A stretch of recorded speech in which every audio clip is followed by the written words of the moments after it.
pessoal entrando aí.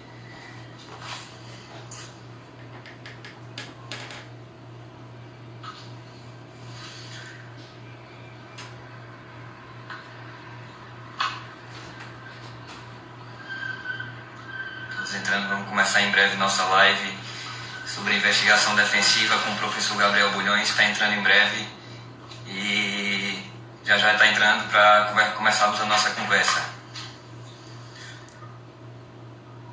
Gilvânia, tudo em ordem?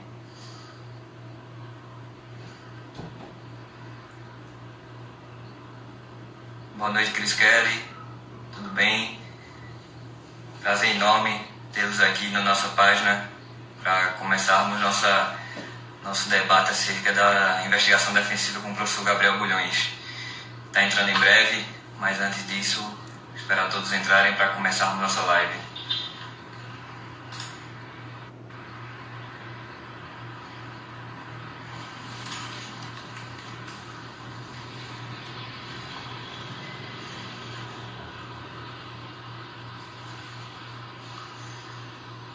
Bom, pessoal, então, como eu falei, falar com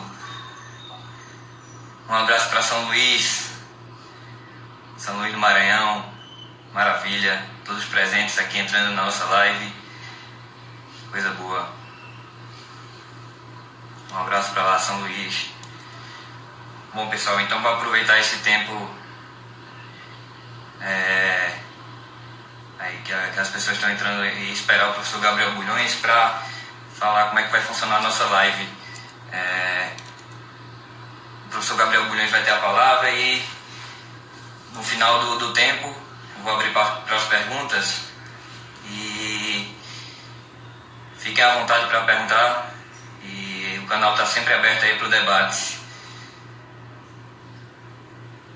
Meu amigo Eduardo, obrigado aí, meu amigo.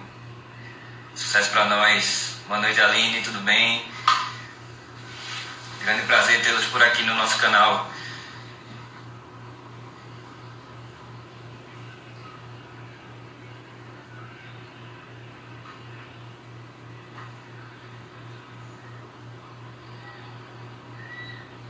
Então, pessoal, como eu falei para vocês, uma das novidades da nossa página esse ano é a realização de lives mensais sobre temas importantes das ciências criminais. E hoje, no dia 24, vamos dar início aí a série de lives com o professor Gabriel Bulhões, advogado criminalista de Natal, falando um pouco sobre investigação criminal defensiva, um tema bastante importante, bem atual, e um dos objetivos do canal é esse, né? Abrir o canal para debates e discussões acerca das ciências criminais. Fico feliz que vocês participem, que é um canal democrático, aberto ao debate sempre. Gilvânia entrando, grande João.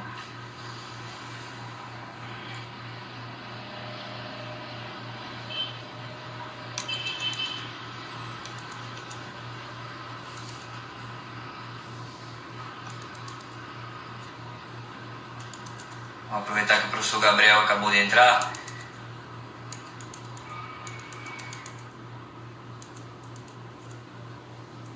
Iva.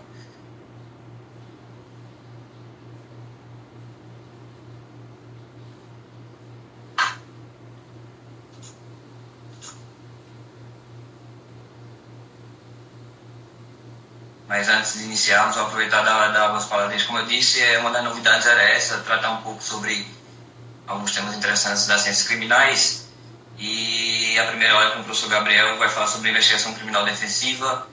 E aproveitando também o ensejo, dizer que o professor Gabriel está com um portal extremamente interessante também sobre o tema, né? O www.investigaçãodefensiva.com.br, e com a lista VIP para compartilhar conteúdos sobre o tema para as pessoas que se inscreverem nessa lista. Então, amanhã eu vou compartilhar o link em uma postagem aqui na nossa página e vamos nos inscrever porque é um tema extremamente interessante. e é um site também que o professor Gabriel está disponibilizando para a gente para debater sobre o tema.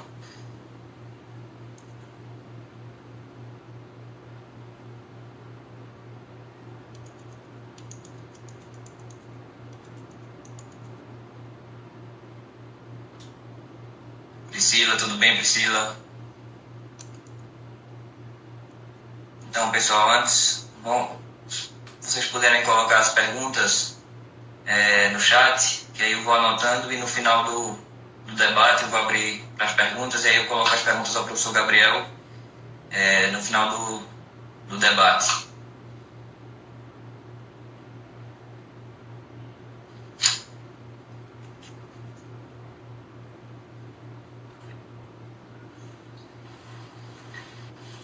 Professor Gabriel, pessoal, boa noite.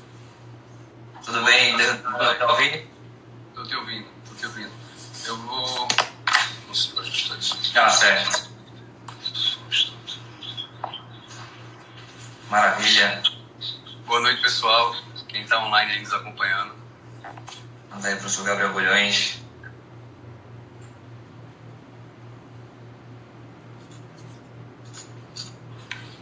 Vamos esperar o pessoal entrar, professor Gabriel, e começarmos nossa live.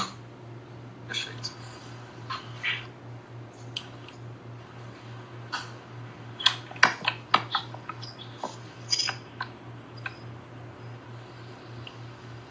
Então, pessoal, para o pessoal que entrou agora, só dando umas informações. Essa primeira live com o professor Gabriel é a primeira live de uma série de lives que nós faremos esse ano. O tema de hoje é sobre investigação criminal defensiva, mas virão outras lives aí importantes sobre temas também importantes das ciências criminais. Então, o canal sempre aberto ao diálogo, democraticamente, né? Então, sintam-se à vontade de participar e debater sobre temas interessantes aqui na nossa página. Outra informação é que o professor Gabriel disponibilizou um site, eu vou colocar amanhã numa postagem na nossa página, que é o www.investigaçãodefensiva.com.br, e disponibilizando também uma lista VIP, não é isso, professor? Uma lista VIP para compartilhar conteúdos interessantes. Quem estiver muito interessado, na verdade, vai estar acompanhando em primeira mão aí. Maravilha. Amanhã farei uma publicação sobre esse site, professor, e aí nós já disponibilizamos a todos esse canal também de debates. Perfeito. Então, apostos, né? Eu acho que a gente já pode começar. Então vamos começar o debate. Professor, primeiramente eu gostaria de agradecer a disponibilidade de ter nos dado de ter aceito gentilmente o nosso convite aqui da página e ter participado dessa primeira live. Muito obrigado. E antes de passar a palavra, gostaria de agradecer novamente. E Pablo, boa noite. E já passo a palavra aí para começarmos a nossa live, professor. Perfeito. Eu, em primeiro lugar, digo que é uma honra, né? Sempre qualquer oportunidade de falar sobre esse tema que realmente merece toda a nossa atenção, né? Um tema realmente novo e importante que merece estar na pauta do dia, né? Na ordem do dia, para que a gente possa, de alguma forma, aperfeiçoar a democracia, a cidadania com o potencial desse instituto que, apesar de não ser uma novidade em outras partes do mundo, né, a exemplo em especial da Itália e dos Estados Unidos, que a gente sempre usa como uma referência maior,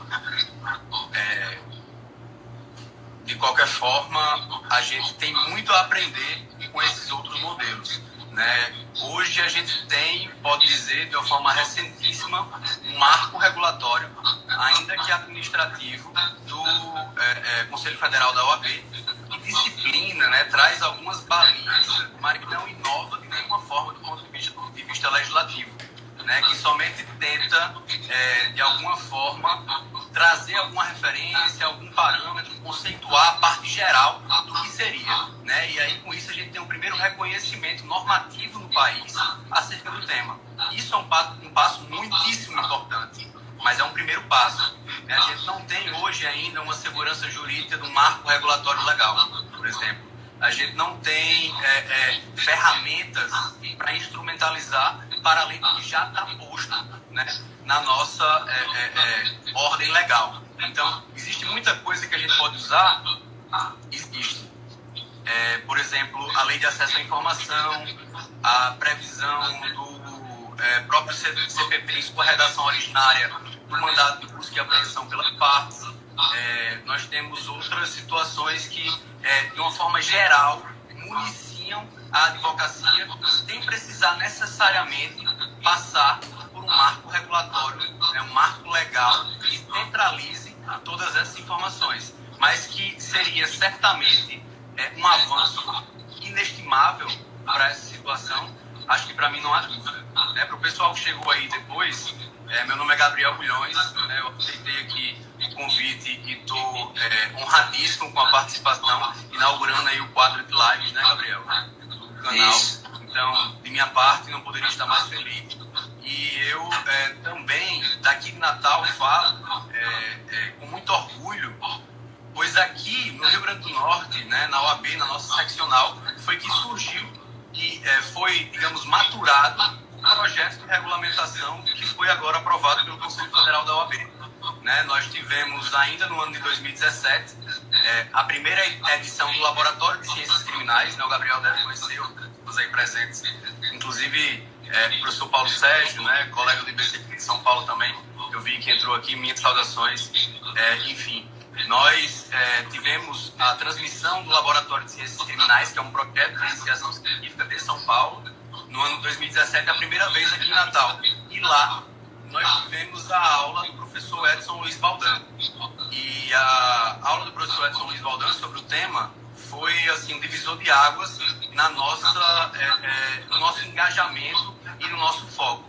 Sendo assim, nós instituímos no grupo de trabalho que foi formado para esse fim, na Comissão da Advocacia Criminal, que acaba tendo uma interface muito forte aqui no nosso estado com o Instituto Brasileiro de Ciências Criminais, acaba tendo uma interface muito forte com a OAB, né, aqui a nível local. Então, por exemplo, as aulas do laboratório aconteciam dentro do prédio da Ordem dos Advogados do Brasil e tudo mais. Então, os advogados da comissão estavam presentes nessa aula, inclusive eu, e nós resolvemos de pronto instituir um grupo de trabalho para que pudéssemos maturar o tema. Não foi percebida a relevância daquela situação e de pronto nós nos prontificamos, né, imediatamente a fazer eventos. Nós fizemos eventos com professores de São Paulo, da Itália, trouxemos aqui o professor Alexandre Moraes da Rosa para falar sobre teoria dos jogos e investigação defensiva, entre outras situações mais. Isso ao longo do ano de 2017 inteiro.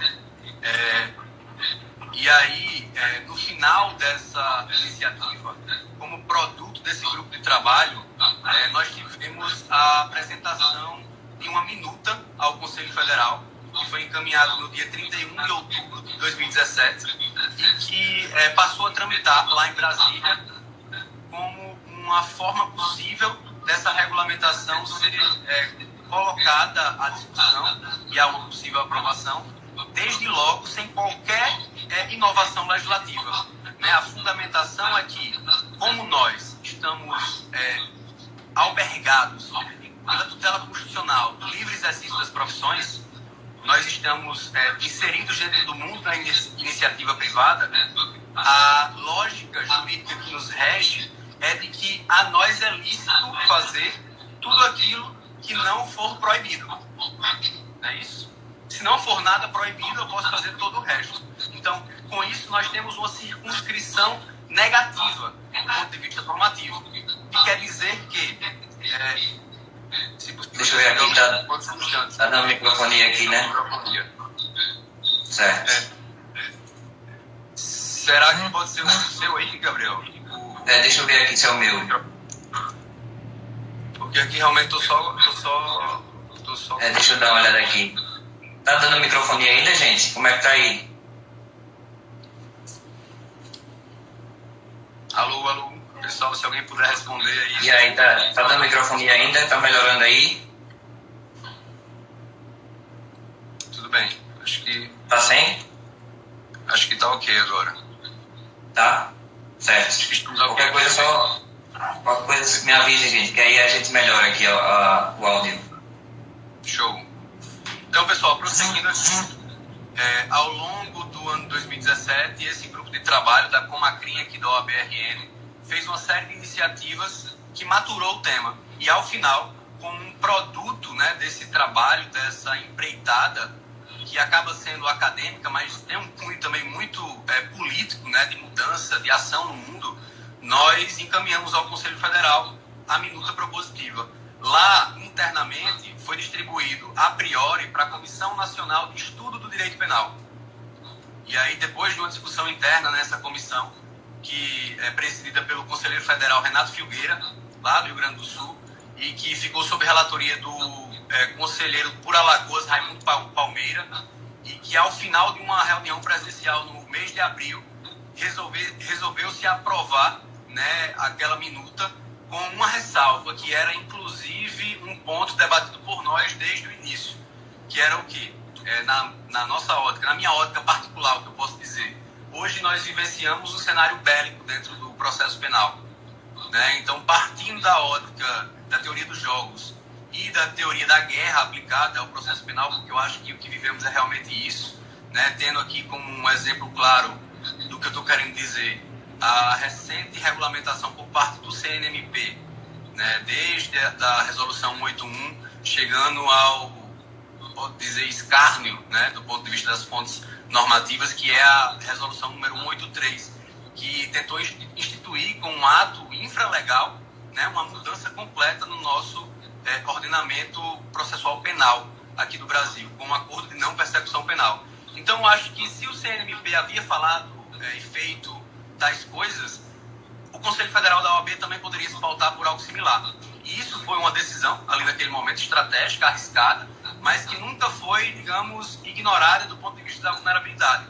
Se optou por isso sabendo também da vulnerabilidade que se teria de uma crítica ao revés de que a advocacia, e obviamente com razão viria essa crítica, né, sempre e intransigentemente, como se deve ser, respeitou e defendeu o princípio da legalidade estrita, né, em especial a advocacia criminal, que a nós é tão caro, esse princípio a gente sabe, e o professor Alexandre Moraes da Rosa também nos diz que, pela teoria dos jogos, a gente pode encontrar um processo penal em cada vara do país, né, e quem está aí na labuta sabe que isso é uma verdade completa, né, pode-se dizer. Então, nesse sentido, foi tentado, de alguma forma, lá na Comissão de Direito Penal, enxugar a minuta para todo aquele ponto que se referia a uma possível interpretação de inovação legal que fosse retirado, para pelo menos uma nova maturação e, se for o caso, para uma proposição em forma de projeto de lei. Assim foi encaminhado à sessão plenária, e lá na sessão plenária foi deliberado que a matéria tem um pano de fundo muito forte do direito constitucional. Né? A gente sabe, toda a fundamentação constitucional que existe, o princípio da ampla defesa, o princípio do contraditório, o princípio do devido processo legal, o advogado enquanto função essencial à justiça, a própria otimização do sistema de justiça criminal, da segurança pública, o livre exercício das profissões, enfim. Poderia falar outros aqui, mas estamos diante de uma atividade que, a partir de uma análise sistemática do bloco constitucional, é plenamente legitimada, né? Plenamente possível, inclusive com base explorada em outros diplomas internacionais, né? O Pacto de São José da Costa Rica, né? A Declaração de Direitos Humanos das Américas, o Pacto de Direitos Civis e Políticos, enfim, outras situações mais. Dentro desse panorama, lá no Conselho Federal, na sessão plenária, na primeira deliberação, foi determinada a remessa do projeto à Comissão de Direito Constitucional, né, que é presidida pelo ex-presidente Marcos Vinícius Coelho, e que lá a relatoria ficou sob a incumbência do conselheiro federal pelo Paraná, Flávio Pansieri. E ele também apresentou uma proposta, né, um relatório da proposta, melhor dizendo, na sessão plenária de dezembro, que foi o que aprovou, enfim, o projeto. Nessa proposta, com uma extrema técnica, extremamente fundamentada, foi-se travado uma série de pontos que precisavam de maturação, como outros tantos ainda precisam. Né? Volto a dizer, por ser um tema muito novo, que tem um potencial prático muito grande, né, em termos de advocacia e cidadania, nós devemos olhar para ele com todo carinho e atenção, porque a academia, até então, somente ignorou. Salvo honrosas exceções, nas últimas 2 décadas a gente tem pouquíssimas publicações tratando da matéria. E quase nenhuma, pode-se dizer, que trate do ponto de vista da prática profissional. Então, se nos Estados Unidos a gente tem a American Bar Association, né, a OAB deles, já com manuais de boas práticas de conduta que envolvem a investigação defensiva, a gente está muito atrás. Se a gente tem na Itália, né, também a Convenção das Câmaras Penais, que equivale, né, à reunião dos criminalistas da Itália, em termos de associação, também tem um manual de condutas, isso quer dizer que nós estamos bastante atrasados no que toca a esse ponto. E aí, vou fazer um gancho aqui, com relação ao processo histórico da Itália, que muito nos inspirou nesse momento para trazer essa discussão ao Brasil. O que é que nós tivemos lá, no germen, no surgimento da investigação defensiva? No final da década de 90, início dos anos 2000, a Itália estava vivenciando o fim da Operação Mani Pulita, né, a Operação Mãos Limpas, que é a referência maior da nossa Operação Lava Jato, né, inclusive declarado pelos seus maiores atores, né, do ponto de vista do sistema de justiça, que está na força-tarefa da Lava Jato. Então, a produção acadêmica desses mesmos atores, de forma expressa, aponta a Operação Mãos Limpas como uma referência de atuação, de trabalho. Então, isso tem muito a nos dizer e muito a nos ensinar. O que é que eu quero dizer com isso? Que lá, ao final da operação, depois de quase uma década de sucessivas fases, aos modos do que a gente vê no Brasil nos últimos anos, nós tivemos que a advocacia se deu conta que exerceu um papel meramente protocolar, formalístico, como se a participação do advogado no processo penal fosse algo ritualístico para legitimar uma condenação que em tempos democráticos, em tempos pós-modernos, jamais se poderia admitir, do ponto de vista teórico, sem a presença da defesa. Ou pelo menos uma defesa com capacidade de agir, né, de interceder.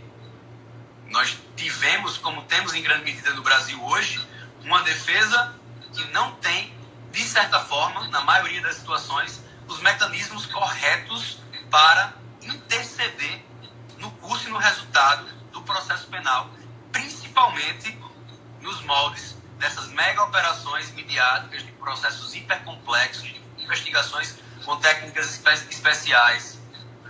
Nós temos que, de alguma forma, aprender, né, com a nova realidade que nos está sendo imposta, inclusive com a discussão a forceps, né, que está se travando, e teremos aí novidades nos próximos momentos, né, desenrolar desse ano, inclusive, acerca da justiça penal negociada no procedimento comum ordinário em nosso país.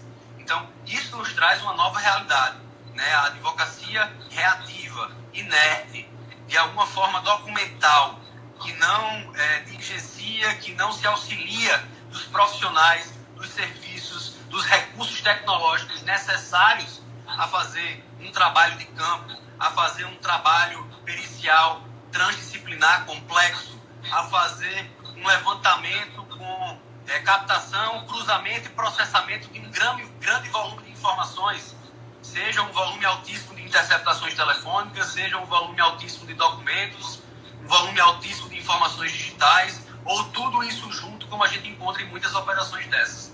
É humanamente impossível para a advocacia e de uma forma estrutural quase da dinâmica da advocacia nos moldes como tradicionalmente se faz no Brasil, é impossível se dar conta do volume de informações que esse tipo de realidade está nos impondo.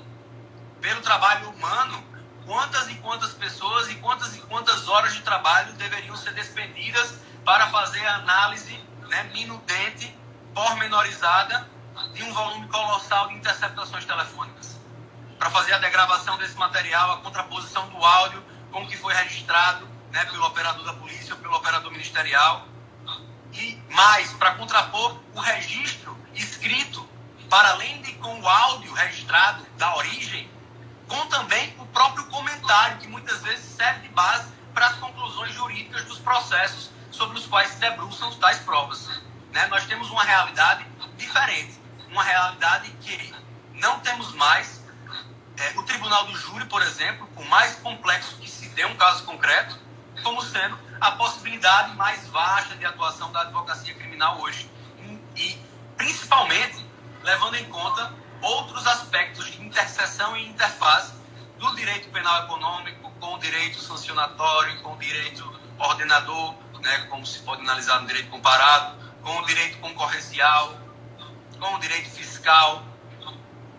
E para além da área criminal, a priori, inclusive, no projeto de regulamentação da OAB, foi-se pensado em regulamentar a investigação defensiva em todos os âmbitos. Essa era a minha proposta. E nós mudamos também a estratégia quando o professor Baldan aderiu ao projeto e passou também a colaborar com a redação, que acabou sendo feito a 4 mãos, né, comigo e com ele, e que ele disse que seria muito importante que a gente delimitasse a investigação criminal defensiva, pelo menos nesse momento. Mas toda a advocacia, todas as áreas do direito, em litígio ou de alguma forma no consultivo que precise de validação, né, mas em especial no litígio, nós temos que instrumentalizar as teses jurídicas, instrumentalizar as alegações fáticas. Nós temos que ter provas. Nós não podemos lançar palavras e teses sem um lastro que dê subsídio àquela alegação. Aos moldes do que se pode fazer com uma boa ciência, onde não se pode ter uma boa conclusão, ou não se pode ter conclusão, melhor dizendo, sem um dado que a fundamente, nós não podemos também fazer alegações sem uma prova que a fundamente.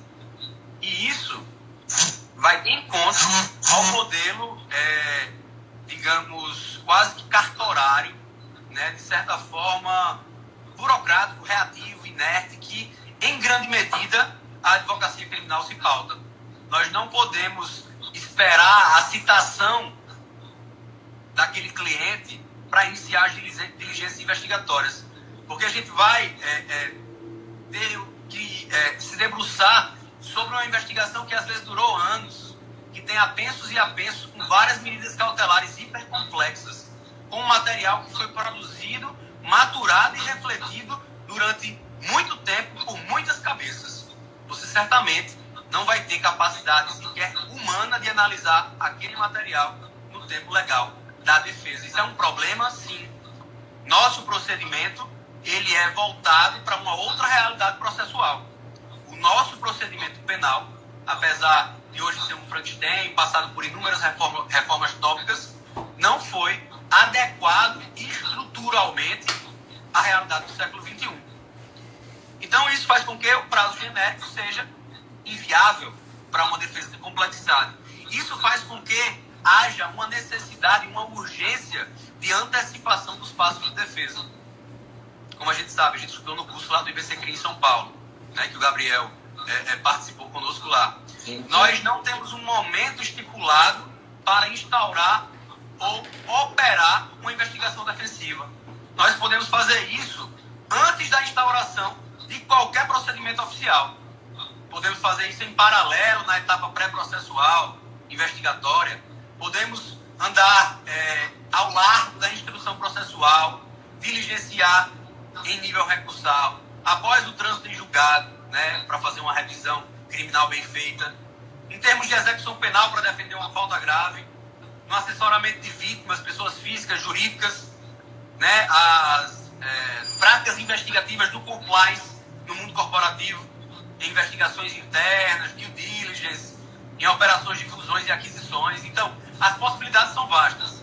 A gente tem aí, digamos, um mercado que se abre pela frente para a advocacia. E nós precisamos nos atualizar, né? Ter aí uma imersão nessa nova realidade que é a prática da investigação defensiva.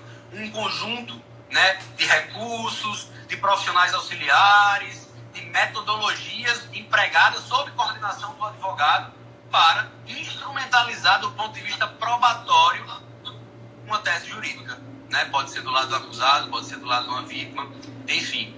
Com isso, eu acho que a gente finaliza esse primeiro momento, né? Nós temos que guardar e ter um tempo limitado, né, Gabriel? Nós temos que guardar um tempo aí para as dúvidas que eventualmente surjam. E, enfim, antes de finalizar aqui essa explanação inicial, queria registrar de novo meu agradecimento por estar aqui participando do canal, né, Ciências Criminais em Debate. Aqui, certamente, vocês vão em duas, né, e profundas. Certamente acompanhem as próximas lives, que vocês vão ter aí muito conteúdo de qualidade e contem comigo no que eu puder ajudar, né? Estarei à disposição do ponto de vista teórico, prático, com relação ao tema, no que for preciso e possível, né? Também, obviamente, para que a gente avance de uma forma geral com esse tema no Brasil. Fica aí o meu convite também para as redes sociais, quem quiser acompanhar, eu estou sempre falando nesses temas lá, né? Tem o Gabriel Bulhões ND aqui no Instagram, ou o GB Advocacia Criminal, depois a gente coloca aí para vocês. Enfim, pessoal, foi um prazer falar com vocês. Eu passo a palavra ao meu xará, né, Gabriel, para dar continuidade aí às tratativas. Maravilha, professor Gabriel.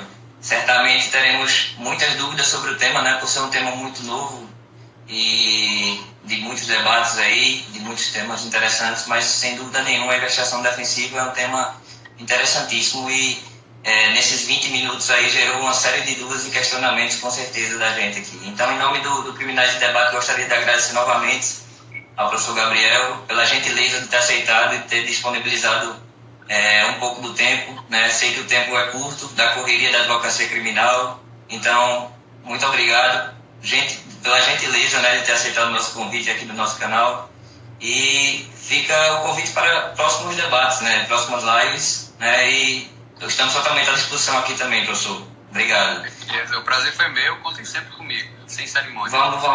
Vamos abrir agora para as perguntas, né? Quem tiver pergunta aí para fazermos ao professor Gabriel, fiquem à vontade. Pelo menos aqui eu tenho umas 10 perguntas aqui, professor. Pode ficar à vontade também. Então se vocês tiverem perguntas, colocar no chat, aí eu já passo para o professor Gabriel. Mas enquanto isso, certamente acho que um dos aspectos que você falou, professor, é sobre a passividade. Achei interessante, na verdade, a advocacia criminal deve sair da passividade e deve se tornar mais reativa, né? De forma mais ativa. E a investigação defensiva realmente é uma forma da advocacia criminal e de outras áreas da advocacia se tornarem mais ativas aí no mercado. Mas dois questionamentos para mim sobre o que você falou, professor. Um deles é dos auxiliares, né, dos terceiros. Aquela lei, a 13432 dos detetives particulares, em que essa lei modificou, em que incentivou na investigação defensiva, e qual é a relação, quais são os limites dos detetives particulares, por exemplo, e em que esses terceiros podem ajudar aí na advocacia criminal, na investigação defensiva? Muito bacana a pergunta. Inclusive, eu poder tocar em pontos que eu não pude, né? Um tempo muito curto para um tema muito complexo, né? Então, realmente, não tem como esgotar nenhum dos pontos, né? A gente fez aqui um breve panorama geral, onde certamente eu não consegui nem tocar em todos os pontos relevantes desse temário que é a investigação defensiva. Com relação ao detetive particular, acho fundamental trabalhar essa questão, porque o detetive particular ele tem uma serventia absoluta para a advocacia investigativa. Porque nós, ao contrário do Estado, né, das instituições de sistema de controle, que dispõe de um corpo, para além de um corpo técnico, etc., tem um corpo humano para diligências de campo. Existe a profissão do agente de polícia. Os agentes de polícia e outros policiais militares, etc., são cedidos ao Ministério Público para fazer esse tipo de auxílio ao GAECO, a outros órgãos internos. Então, a advocacia está numa posição de desvantagem diante desse fato. O detetive particular se encaixa nessa situação para poder suprir essa demanda, sendo, portanto, considerado como um alonga-manos da advocacia, né, uma extensão do próprio escritório de advocacia, que vai coordenar os trabalhos desse detetive particular ou desses detetives particulares, né? Pode ser um grupo, pode ser uma empresa, pode ser um profissional autônomo, enfim. Outras questões que podem também ser levantadas quanto a isso. O custo. O custo vai determinar a extensão, a complexidade, os recursos utilizados, os profissionais auxiliares. Isso é uma faca de dois gumes. Nós não podemos descuidar de que a investigação defensiva não pode se transformar num instrumento de seletividade, em mais um instrumento de seletividade do nosso sistema de justiça criminal.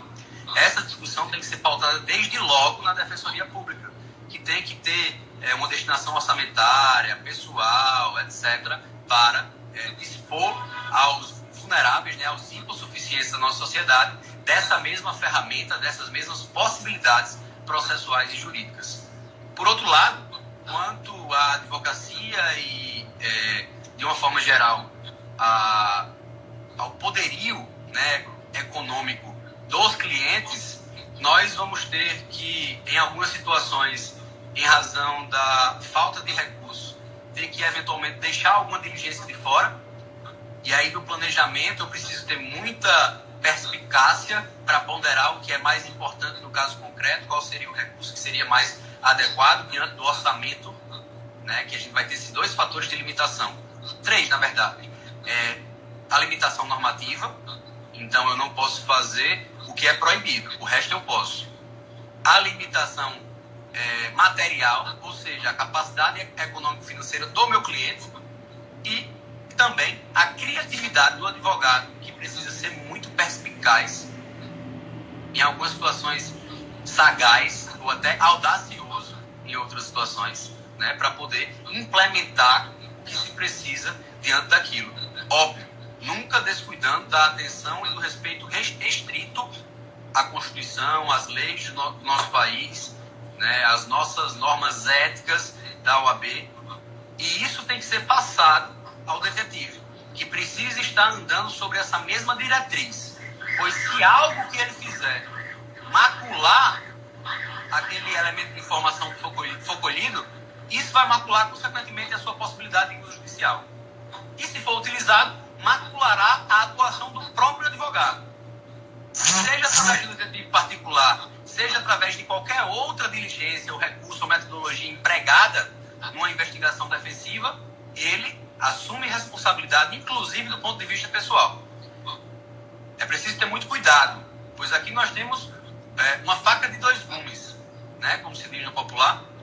A gente precisa ter muita responsabilidade para não deixar o potencial democrático, de cidadania e para a advocacia se esvair por causa de algum deslize ou por causa da má-fé de alguns poucos profissionais que podem botar a perder todo um avanço que está se avizinhando, né? Então, esse ponto também é muito importante, muitíssimo importante. Existem outras questões a se tratar quanto a isso, né? Por exemplo, na Alemanha já se admite, inclusive convalidado pelo TCF, o Tribunal Constitucional Federal da Alemanha, que é possível para o Ministério Público, para as forças de controle em geral, realizar busca e apreensão dentro do escritório de advocacia com a única finalidade de apreender o resultado da investigação defensiva.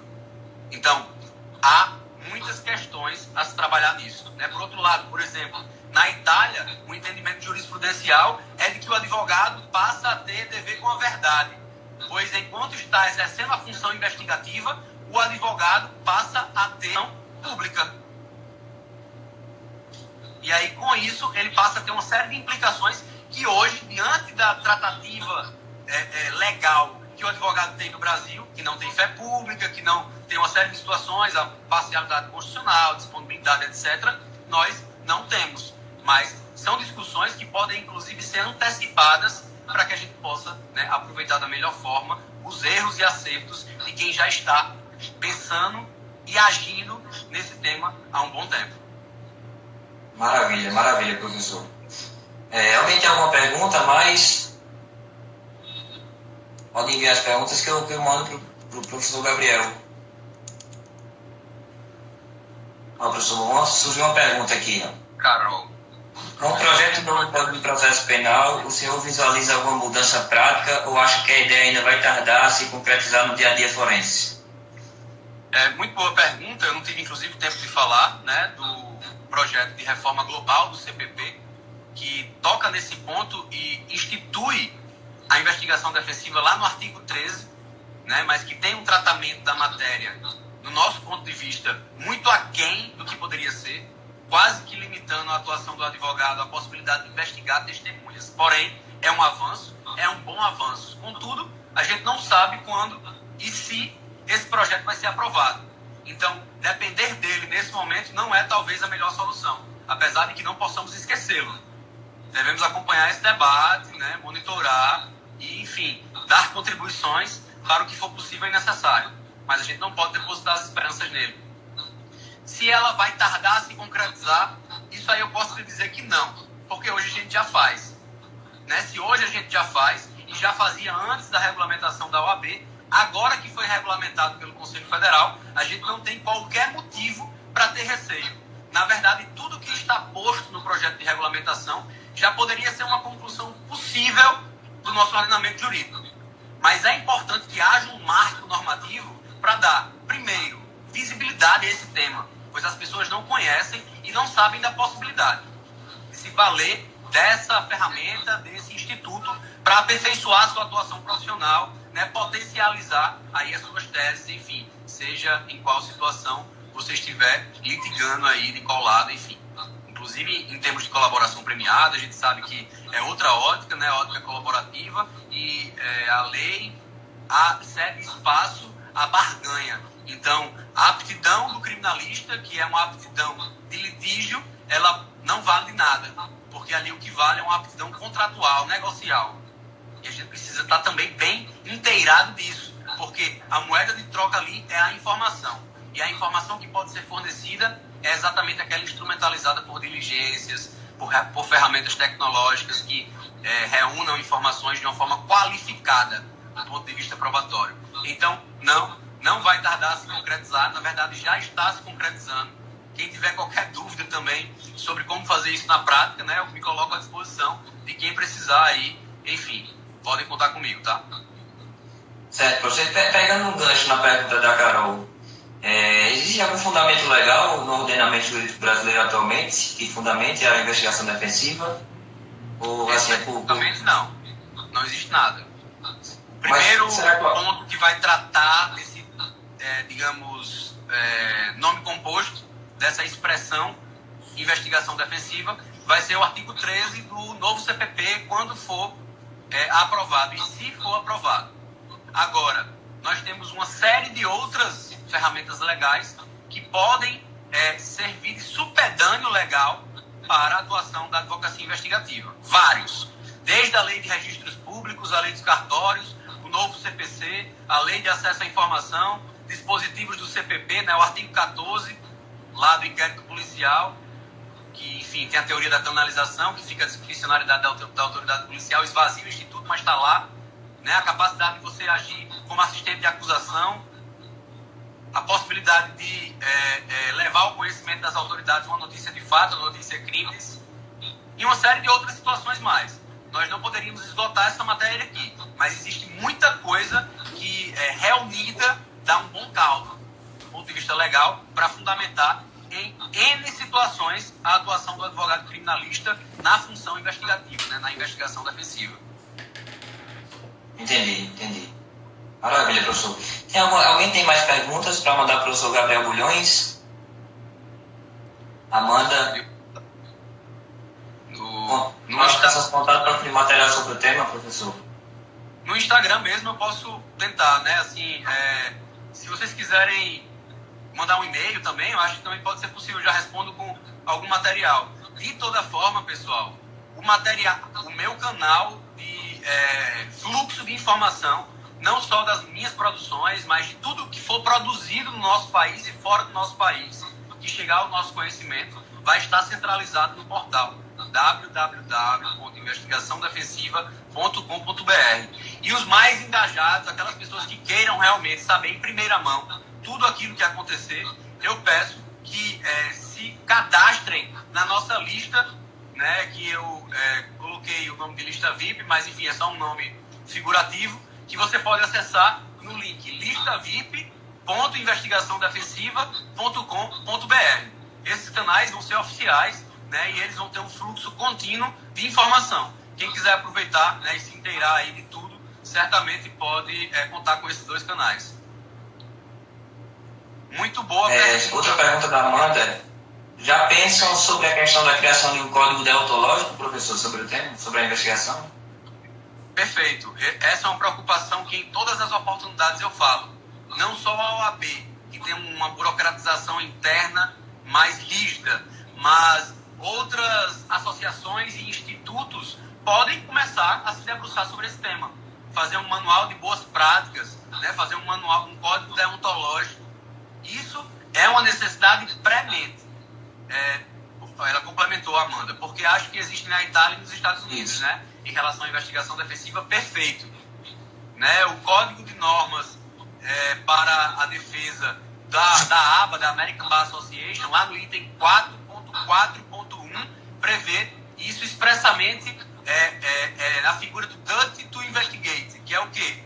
O dever de investigar. Lá eles nem chamam investigação defensiva. Ele tem o dever de investigar. Ele, mesmo que o seu cliente confesse, ele tem o dever de investigar. E lá, eles têm uma cultura, uma tradição, que não se consegue ver uma investigação defensiva dissociada da atuação do advogado e a atuação do advogado dissociada da investigação defensiva. É uma coisa só. É imbrincado. Eles não fazem essa separação ou eles não desconhecem essa ferramenta como a advocacia brasileira. Lá, faz parte de tudo.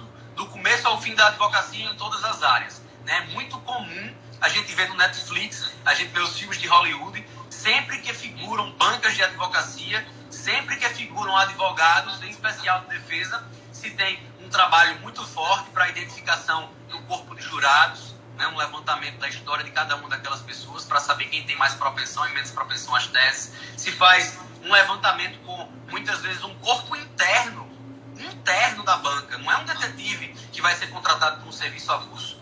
São detetives que fazem parte do quadro de funcionários das bancas de advocacia. E outras situações mais, né, com regularidade a gente vê as pessoas sendo inquiridas dentro dos escritórios. Né? Vai lá uma parte com o seu advogado, outra parte com o seu advogado respectivo, dentro de um dos escritórios de advocacia, e você tem lá, né, os esclarecimentos, as declarações registradas e sendo utilizadas, inclusive, para a resolução de demandas.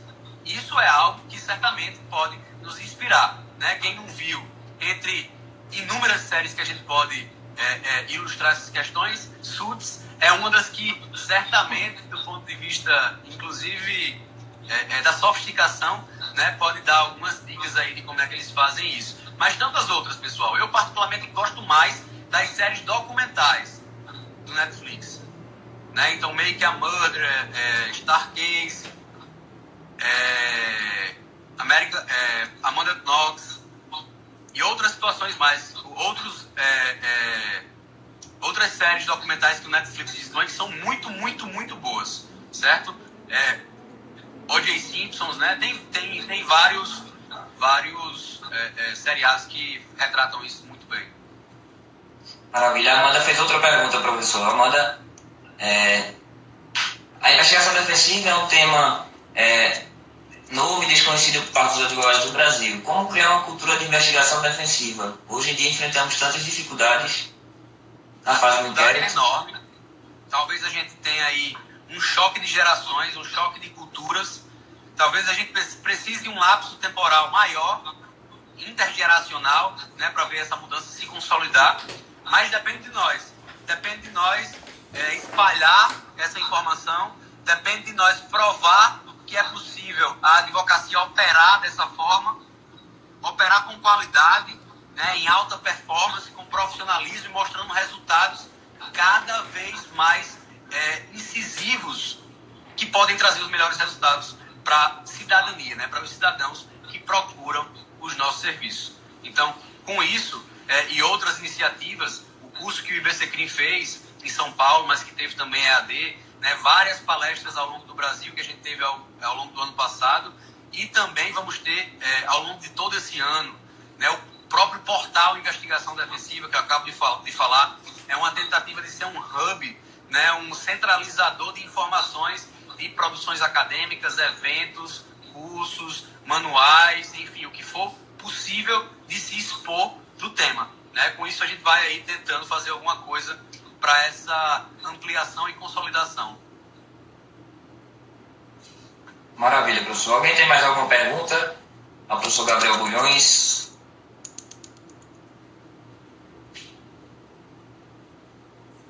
Bom, professor, então acho que ninguém mandou aqui mais.